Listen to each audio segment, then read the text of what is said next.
I'm surprised at how much I'm enjoying both books. This is the first book I've annotated in 2024, and I feel like that is significant. I honestly... Hello my loves, and thank you for joining me. It's Kirsten and you're at the start of another weekly reading vlog, and this week I know what Kindle book I want to read, which is great, but I don't know what physical book I want to read. So let's start off with the Kindle book. I have Trial of the Sun Queen by Nisha J. Chuli. This was sent to me by the publisher. The sun is sunning, apparently. I also have this on Kindle Unlimited, so it's going to be my Kindle pick. It's also the pick that you chose for the month, so every single month in my TBR videos I have at least one of the prompts where you get to choose what I read, so you get to vote on between two different books, and this is the one that won. I'm looking forward to this because this is a fantasy romance where we have 10 women, a deadly contest, and only one can win the Sun King's heart, and Law has endured 12 long years of torment under the Aurora King's rule. Her only desire is to escape and pay him back for every moment of misery she's endured. And then the Sun King releases her. It's a bit of a surprise. She then's got to try and survive these sets of trials. It goes from there. So I think this is going to be really good. It does say that this addictive TikTok sensation is perfect for fans of Sarah J. Maas, Full Swing and The Hunger Games. And I feel like Sarah J. Maas always gets referred back to whenever it's a fantasy romance, so I don't put much stock in that. I feel like Full Swing is going to be a similar thing just because of how popular that book got. Hunger Games I feel like is referenced because of trials. I feel like any book with trials in gets referenced as Hunger Games anyway, so I don't think those comparisons do much for me, but I am intrigued to give this one a try. I think it's going to be a nice, light, fun read, which is exactly what I need this week because I'm on my early shifts. So this is what I need. I need something that is not going to take too much concentration for me, but is going to be fast-paced and interesting, and hopefully the romance also gets me as well. So yeah, I'm looking forward to it. I think it should be a good one, but physically I've got no idea. I think it's like 4 physical books left to read, or one of them is a reread, and I've been wanting to reread more this year, but I haven't actually reread anything. One is a young adult fantasy that's a Puss in Boots retelling, and one is a historical fiction with a bit of a murder mystery set in Paris. I'm leaning towards the Paris one, to be honest. I'm feeling murder mystery. I feel like that would be nice to have a little bit of a change compared to this, but also it depends on how tired I am. Today I'm not feeling too tired, but I've got lots of editing I need to do, so we'll see if I get a chance to read or how late it is, how tired I am. I'm not sure. So yeah, we've got a mixture of stuff. I only mentioned 3 books. Is this the 4th book then? Is that all I need to read? Maybe that is? Maybe I've only got 4 books left, so it's out of those 3 physical books, which, to be fair, I could just do 1 physical book this week and then read the other 2 next week. Could do that. I don't know. Anyway, that's the start of this reading vlog. I hope you're all doing really well. Let me know what you're up to, what you've been doing, what you're reading, all the usual things. I hope your week has been going well. But yeah, I mean, for this week, for me, it's just a busy work week. I am working till Friday. Friday's my next day off. Friday, I plan on being an editing day. Saturday, I'm out with my partner. And Sunday, who knows? Busy work week, but hopefully we should get some good reading in. I'm kind of feeling the murder mystery. Let me go grab it, actually. I'm really feeling this one, which is The Clockwork Girl by Anna Mazzola, and this one takes place in Paris 1750, and it's a bit of a murder mystery, and we're following chambermaid Madeleine, and she is holding a dark past and a dangerous purpose because she needs to discover the truth of the clockmaker's experiments, which seems to be what's going on, because I mean, technically it's not a proper murder mystery. I don't know, actually. It could be, because it's all about children that are vanishing from the Parisian street, so I don't know whether it's classed as a murder mystery or whether it's just more of like a historical, darker, atmospheric book. I don't know, I guess I'll find out when I read it, but I feel like maybe these two could be a fun combination. And this one's not too long. How many pages is this? 356 pages. No, that's a historical note. 354 pages long. We then have a historical note and a note on some of the glossary or historical and slang term. That wouldn't take long. That would actually be 50 pages a day for the week. That would be done. Maybe we could do that. We'll see. Anyway, I was literally getting ready to wrap up this intro 3 minutes ago, and I'm still rambling at you, but I am going to disappear because I do have some editing and bits to do, as I have said. So let's get on with all of that. I hope you enjoy the rest of this video, and I will catch up with you very soon.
morning. I have just come back from the gym. Before that I was at work and I could not be bothered to get myself looking any more presentable than this. So we're just gonna have to ignore the messy hair and just go with it. But I have lots of reading updates. I'm really pleased. I'm actually enjoying both books so much. I'm surprised at how much I'm enjoying both books, but let me start off with the one that I've read most recently, which is Trial of the Sun Queen. I've been reading this for the last couple of days at work. I'm now up to page 180, chapter 17. As you can see, we are pretty much almost halfway through this book. It is such a quick, easy read, exactly what I want when I'm on an early shift. It is so engaging. Let me get my thoughts in order about this book. So I said to you, I don't take much stock when it says things like for fans of Sarah J Maas and stuff. However, I think this book is very similar to Throne of Glass. Not the series, just Throne of Glass as a book. So we've got our main character Law, and she is in prison, which is very similar to Selena Sardothian being in the mines. It is equally as crappy a situation as each other. This one is done more for adults, so think certain things are a little bit darker, although there is nothing explicit on page. It's just referred to as these things have happened in the past. And so Laura is stuck in this prison. She doesn't know why she's in this prison. She's just been shoved there because of some uprising, rebellion thing that the Aurora King is punishing these people for, and she's been in this prison for 12 years. And you're thrown in, like, it is such a fast-paced book. You are thrown into things. You just kind of have to get to grips with things as you get told things and stuff, and I like it. I kind of like how quick and fast-paced it is because it's also not too complicated either, so it's really easy to understand. And we get to this point where Law ends up getting chucked into this place called the Hollow, which is basically just this massive hole in the ground in the woods, and she just gets left to fend for herself. No food, no water. She just has to try and survive in this hole, and there are like these beast creature things, and you know, it's not a good situation to be in. We also find out that there is Fae in this world, and the Fae have these certain magics, but we don't know too much about it. Law doesn't know much about it. She's just been stuffed in this prison, and she really doesn't know much about the world outside this prison because she doesn't really remember much. She was only 12 years old. And then Law gets rescued. She gets taken from the Hollow and she wakes up in the Sun King's palace. And this all happened within the first like 6 chapters of the book. But I like it. I like how fast paced it is. At this point, Law's already been in one trial. We've literally just finished the chapter of reading the first trial and I really enjoyed it. I thought it was really interesting. And the reason why I make the connections to Throne of Glass is because similarly in Throne of Glass, Selena Sardothian gets taken out of the prisons to take part in these trials. I mean, the difference is Selena was an assassin beforehand and she has a lot of experience. Law has 0 experience in here apart from brawling in the prison. Like, she doesn't have any experience, nothing behind her. Even the Sun Palace, all of this is brand new. She's never been here. She doesn't know anything about the peoples, its history or anything, and suddenly she's thrust into this Fae court and has no idea what's going on. And she has to take part in these trials, and if she wins at the end of it, she gets to become queen. Although this has never happened before. These trials happen periodically to choose the new Fae queen, and there's always a human person as a tribute, but they never win. They always die. So, you know, it's not good. It's not looking good, but I'm enjoying this. Now, the second perspective that I was not expecting is actually from the Aurora King's son called Nadir, and he is tasked with finding Law and bringing her back. Although he doesn't know it's Law, he just gets given her prison number and is tasked by her father, like, go find out what happened to this prisoner. It's interesting, it's fun, it's fast paced. I think it's a more kind of adult version of Throne of Glass. That's what it reminds me of, but we get the Fae elements a lot quicker than in the Throne of Glass series because you get that later on. In the Throne of Glass you have a captain of the guard that's got to be Selena Sardothian's like trainer and like overseer and everything, and we get the same thing here. The captain of the King's Guard has to oversee Law's training and everything, make sure that it behaves. It's intriguing, so I do think if you like Throne of Glass, you're probably going to actually like this.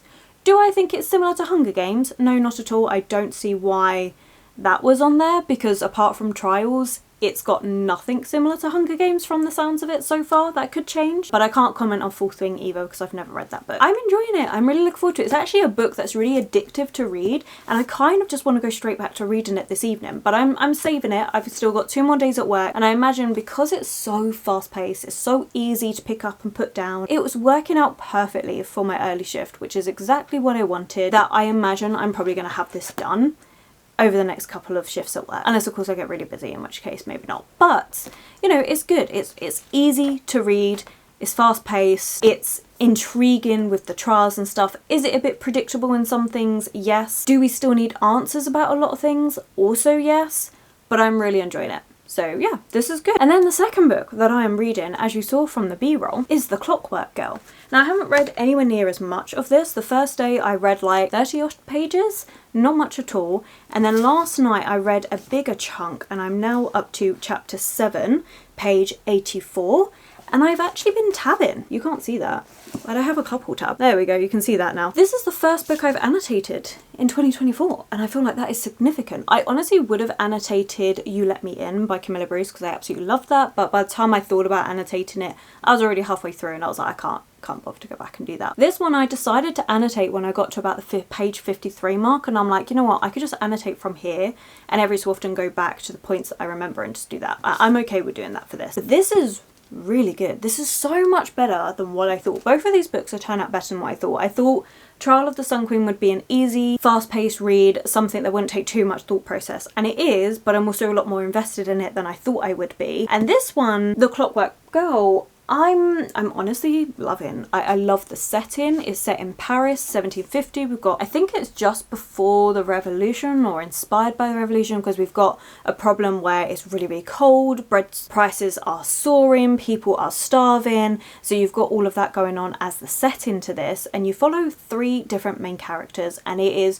so dark and gritty. It does not hold back. So the first character we follow is Madeleine, I think it is. Let me double check. Yeah, Madeleine. Her childhood actually wasn't too bad. They struggled, but she had a nice father, they had a nice family, they ran a pet shop, but then her father died. Her mother sold it all off and she opened a brothel, and she has been horrendous ever since. She forced her girls to take part in the brothel. She is horrible, harsh mistress of this brothel and does not care about her kids at all. And it's so bad. And the things that Madeleine has to deal with is just awful. It really is awful. And so you start off with her perspective and seeing how bad things are. But she gets propositioned by the police, which her mum's already accepted this proposition, so she doesn't actually get a choice, but she has to infiltrate this household, pose as a chambermaid, and to gather intel for the police, because basically this clockmaker is suspicious. They're not sure what's going on. They feel like things are a little bit more nefarious than what it seems, but they need someone on the inside to find out. And they're like, we can get you in, you need to get the intel. And so she's like,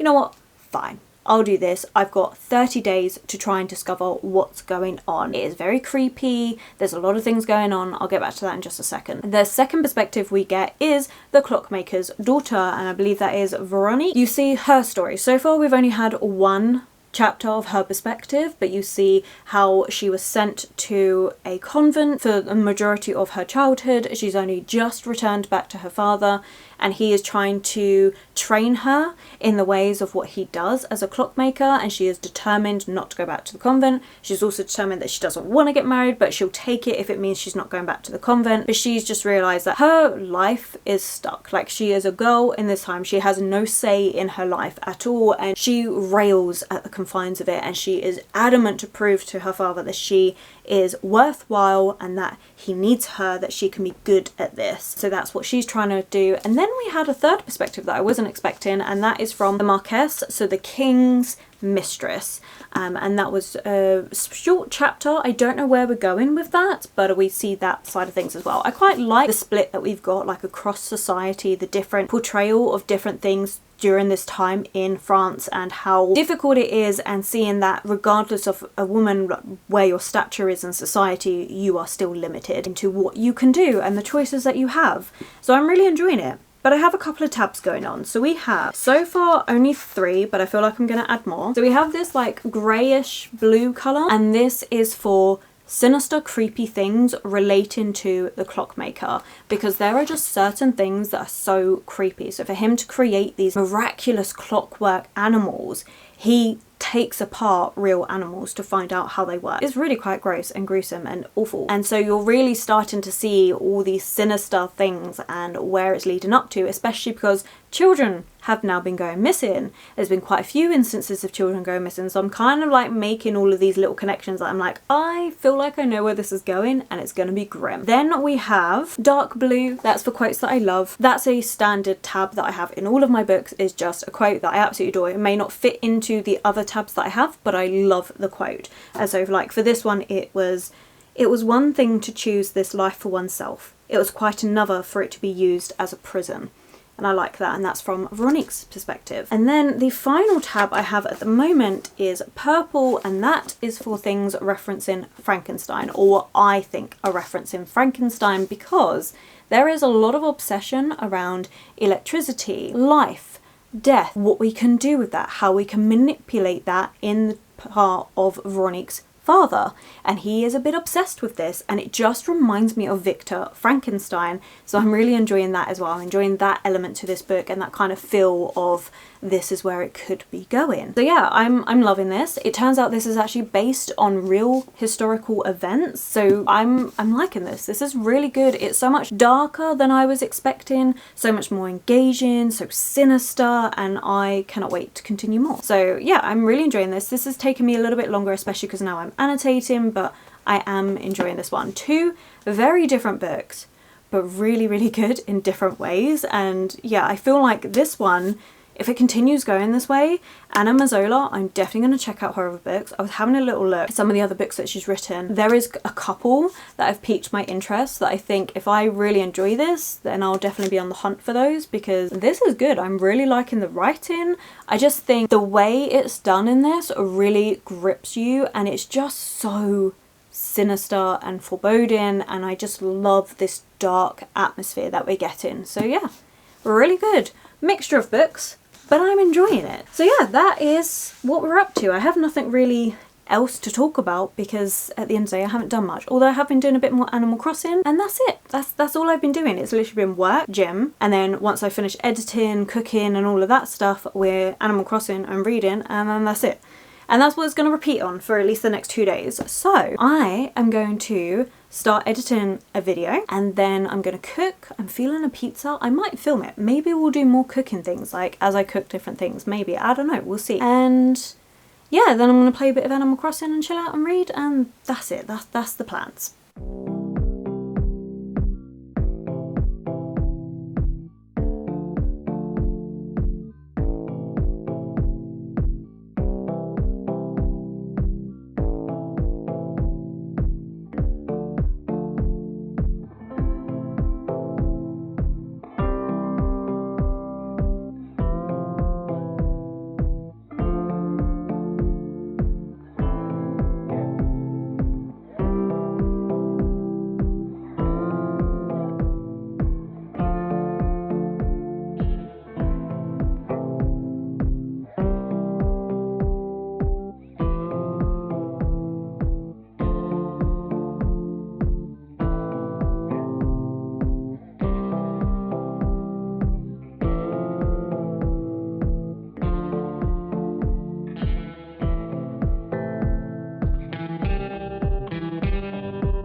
It is Friday morning and I have read quite a bit, but also not as much as I could have. So the last couple of days, like the last update, has just been work, coming home, playing a bit of Animal Crossing, reading, that sort of thing. Like nothing's really changed, but we're at the start of my 5 days off, so I'm very pleased because I've actually got today off, and today I'm going to be going over to my partner's house in a little while. I'm going to be spending the day there editing and relaxing while he's at work, and then tomorrow we're going out, so that'll be really nice. I'm looking forward to all of that, but let's get to the reading updates. So the book that I actually finished over the last couple of days is the one I expected to finish while I was at work, and that is Trials of the Sun Queen.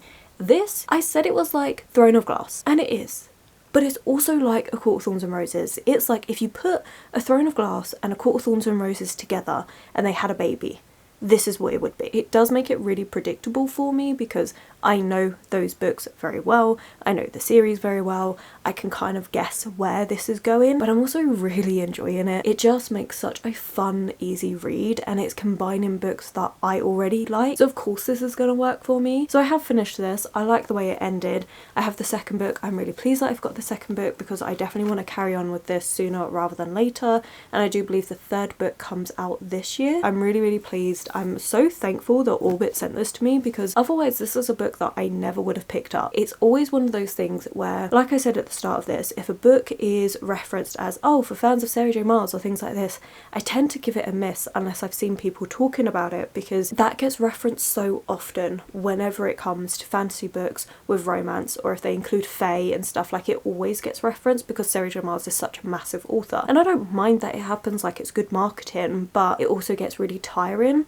Whereas this is the first book that I can go, yeah, if you like A Court of Thorns and Roses and Throne of Glass, you're gonna like this, and to give it a try because it is very similar. It's not too similar that I feel like it would be one of those things where people don't like it because it's so similar. I feel like there's enough of a difference, and I think because it combines Throne of Glass and A Court of Thorns and Roses so well, it really works in its favour. I'm really enjoying this. I think it's really good, it's really fun and fast paced. Do I think there's things that could be improved about it? Sure, but I think it does what it wants to do really well, and I like that. I like Law as a character. I think she's really interesting. She's not the most likable character going, but she's got this grit and determination about her, and all she wants is to get back to her brother and sister and to try and save them. That's the reason why she's doing all this. It's her motivation for things, and she's been through so much, but she will continue to go through so much for her family. I really like that about her. She's a really strong character, and I really like that in this. I think the way the fae were done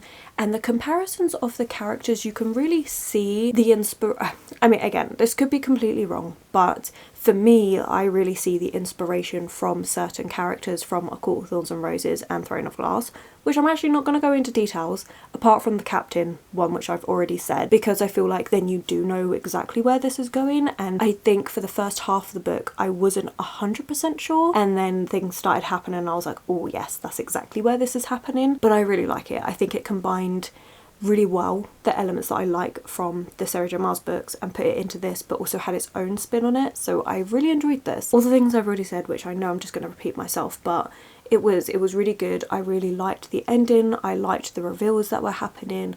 I liked the way it was all done. It was good fun, and it was perfect for at work. Like, if you need a book that is entertaining, fast paced, but you also don't have to focus too much on what's going on, this is a really good one for it. And again, with a strong character who, even though others are looking down on her, she doesn't let that impact her own morals, her own standards for herself. Like, she will still reach out and help these people even though they've been so awful to her, because that's who she is. And I really liked that.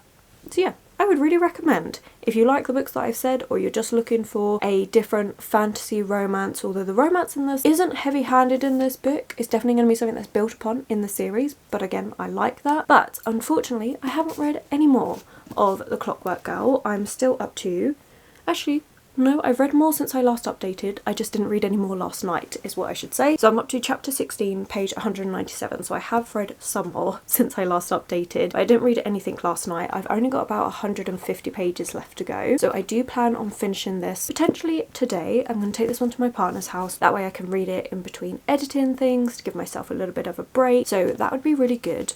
I am, again, really enjoy this. I'm up to part 2, and it's just so interesting. This one is a very slow moving plotline though, so where this book was very fast paced, Trial of the Sun Queen, this one is very slow moving, and it's definitely more of that gothic, atmospheric, slow moving book. And so if you like those sort of things, then I think this one was going to be a good one for you. I like the way the plot is slowly building up. The sense of unease is slowly build in, and I'm really enjoying that. I'm trying to see if I've added in anything extra in the tabs, and I don't think I have since I last spoke. I'm also enjoying how a couple of the tabs are starting to come together, and it's kind of leaning towards the plot of what's happening in this book. And again, all three women that we're following are very interesting. The perspective that we have the least is Janine, who is the the king's mistress. That's a perspective we have the least going on, but it is interesting and it shows a bit more behind the scenes of what's happening. The one I'm most intrigued by is now Veronique. She has had some things happening. She's finally been able to help her father a little bit more in the stuff that he's working on, and the last bit that I read, it was very much like, oh, something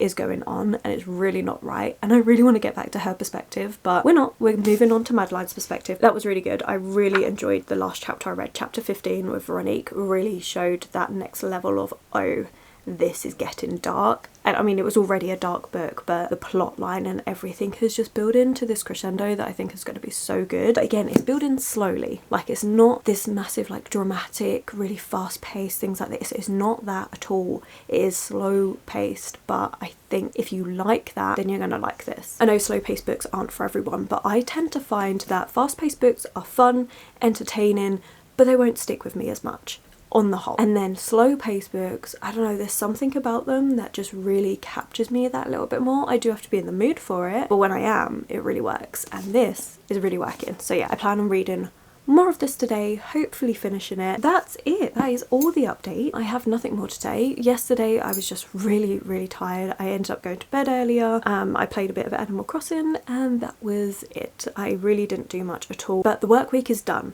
which is great. We've done our 5 days at work. It's time to have 5 days off, which will go a little bit into next week's vlog, but I'm so excited for it all. I'm really pleased to spend a bit of time with my partner over the next couple of days. I think that honestly, the main thing I would like to do before finishing this vlog is finishing this book. Once I finish this book, we'll finish the vlog and we'll start next week's vlog. And then I need to decide next week what I'm going to read, because I need to film my wrap up soon if I want it to go up like I normally do on like the first Sunday of the month. Basically, I've got 2 books left on my TBR and I don't think I'm going to get them read. I've also in the middle of like 3 books still. Some of them are from the Tackle Your TBR readathon. One is the non-fiction book that I just haven't picked up in a little while, so I need to decide what I'm going to be doing, but that can all come in next week's vlog. I think for this week, let's focus on Clockwork Gal and go from there.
morning. I have had quite a nice relaxing morning, which has been great. Actually, I've had a nice relaxing couple of days. Let's do a proper update here. Friday I went over to my partner's and I just relaxed, did some editing, and I cooked a really nice vegetable lasagna, which was really good. I forgot my phone stand though, so I normally film B-roll on my phone and I have a dedicated phone stand for when I'm cooking. I forgot to bring that though, so some of those angles are not the best, but you know, we made do with what we had. But that was really nice, really relaxing day. Yesterday we were out all day, we went down to Ashford, there's like a shopping outlet and stuff, so it was a busier day. It's been really nice, it's been a nice start to my days off and I'm very pleased with it, but it is time to wrap up this vlog because I did finish The Clockwork Girl by Anna Mazzola, and this was really good. I absolutely loved it. I loved all the tabbing that I have done. I read the historical note at the back where it spoke about how setting of the missing children happening in 1750 in Paris was an actual thing that happened, and there was lots of rumours being spread about why these children were going missing, and these are the rumours that you hear about within this book. The bit about some of the other things to do with the clockmaker and stuff wasn't as accurate. It was based on some historical things but not all the intricate details, which is kind of what I've expected because this is a fictional book, but it was so good. I really enjoyed it. I loved the setting. I thought the atmosphere was really well done, very dark, and it felt claustrophobic at times, but it was done expertly well in my opinion. I loved all the connections to Frankenstein that I found. I just think it played a really nice part within this book, looking at life and how we can manipulate life and people being obsessed with that border between life and death and trying to overcome it. I really enjoyed it. I enjoyed the turns that it took in this book. I will say that a lot of this was predictable to me, but I don't mind that. I mean, I've read a lot of books now and I kind of know what to keep an eye out for, and so some things I was like, oh, I wonder if this is going to happen, and then it did. But it never detracts from my enjoyment of a book. Just because I can guess what's going to happen doesn't mean that I don't enjoy it, because I still think if it's done well, then it's great, you know, it's done well at the end of the day, regardless of whether I predicted it or not. I enjoy it. So yeah, this was really good. I'm really pleased. This was such a surprising read. I never expected to honestly really like this one. I picked this one up back in 2022 at the end of Christmas when they were doing the 50% off hardback sale at Waterstones. I just picked it up because I thought, you know what, it sounds a bit interesting, maybe I'll give it a try, and clearly it took me a long time to get to it because I just didn't think I was going to love it. I thought it was going to be an okay read and that's it, but I really ended up loving this book. I think it's so good. Definitely want to read more of Anna's work. The way they write is really good, and it's got a writing style that I don't know, I really like. But it is darker, it is a slow paced read. I think if you do like historical fiction books with that darker atmosphere with some links to our gothic classics, then I think this one could be for you, but it is slow paced, so just bear that in mind. But yeah, this is really good. Definitely want to read more of their works,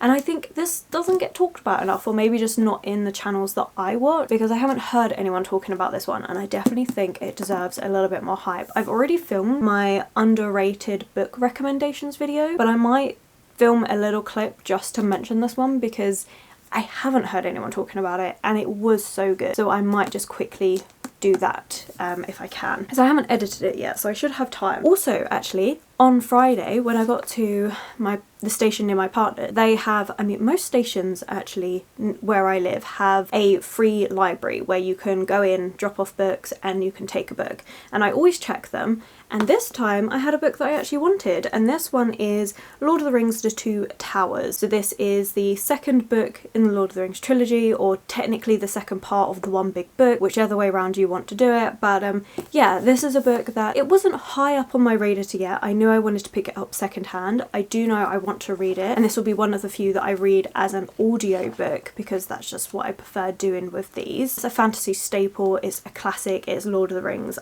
It's kind of part of our culture now, to be honest. There's so many references, but this is a book that I picked up because I want to carry on with it. I actually have an idea planned for a little day out in England to this little place that I found that I feel like that would be really fun to do, so I might do that. I just need to make sure that this edition carries on because this is a different edition to the other edition I've got of the first book, so I just need to make sure that they carry on from one another well. So as long as that happens, then this shouldn't be a problem to read, but I've been feeling like I want to read it, so this is this one, and that's it. that is everything. This week has been a very busy week because I've been at work, but also quite a relaxing week. Like, I haven't done loads on top of being at work. I've literally just read books, played Animal Crossing and cooked. You've seen a lot of cooking this week. I decided to film a lot of like the different meals that I cook because I cook enough that I have leftovers for the next couple of days. The only meal that I didn't eat leftovers from is the pizza, because those naan pizzas, I just make the one portion.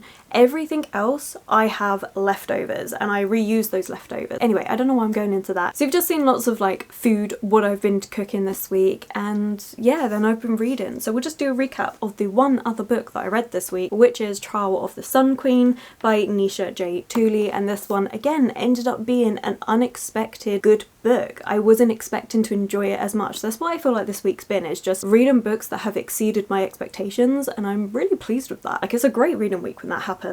But yeah, this one, as I mentioned, if you like Throne of Glass, if you like A Court of Thorns and Roses, I mean, it's a good book for that. It gives me those same feelings of that, and I really am excited to carry on with the second book. I know it's going to be something that I save for when I'm on my early shifts and I'm really busy and I just need something that's easy and fast-paced to read, because that's what this was, as I've mentioned throughout this reading vlog. But that is everything for this week. Only 2 books read, but I'm very pleased with both books that I have read. I like the fact that they were very different in tone, in pacing, and that just seemed to work really, really well for me this week. So yeah, I've absolutely loved them, and my very first annotated book of the year. So it's been a good reading week. I can't complain. I hope you've enjoyed this reading vlog. I know it's been a little bit more, well, I can't even say more chill. I feel like for me this week hasn't been much because it's only been work, cook, read, play Animal Crossing, and that's all I've done this week, but it's been nice, and sometimes that's just what you need. I don't know where I'm going with this. I'm in ramble mode, so let's just wrap this up, and I'm just gonna say thank you so